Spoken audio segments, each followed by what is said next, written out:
Dans la danse, c'est vrai que par exemple, quand on donne des exercices à un danseur, on a un feedback qui est beaucoup plus rapide que chez un patient lambda. Même de haut niveau ailleurs, quoi. Ça veut dire qu'on peut leur expliquer, on veut tel placement, tel placement, tel placement, on n'a pas à leur expliquer 50 fois. Ils comprennent quand même très rapidement, quoi. Ils ont tellement été éduqués depuis tout petit, est-ce que ça fasse mal, ça fait partie un peu de la logique des choses, etc. Que nous, un peu détruire ça, des fois, c'est un petit peu difficile.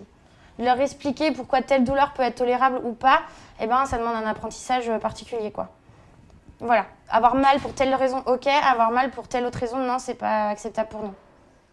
Pour danser, on a besoin de toutes ces performances athlétiques. À la limite, pour d'autres sports, on peut tricher un peu.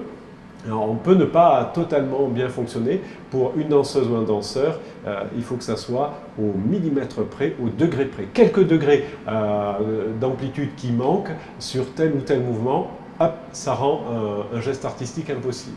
Il m'a été donné de réaliser comme ça une réadaptation d'un danseur étoile pour l'occasion et de l'accompagner sur scène avec une danseuse pour les premières fois pour voir ce que ça donnait sous l'angle adaptatif. Et j'ai été frappé de voir l'effort physique et cardio notamment que réclamait un porté ne serait-ce qu'un porté latéral comme ça, qui a l'air très léger, où on semble faire décoller une danseuse vers les cintres.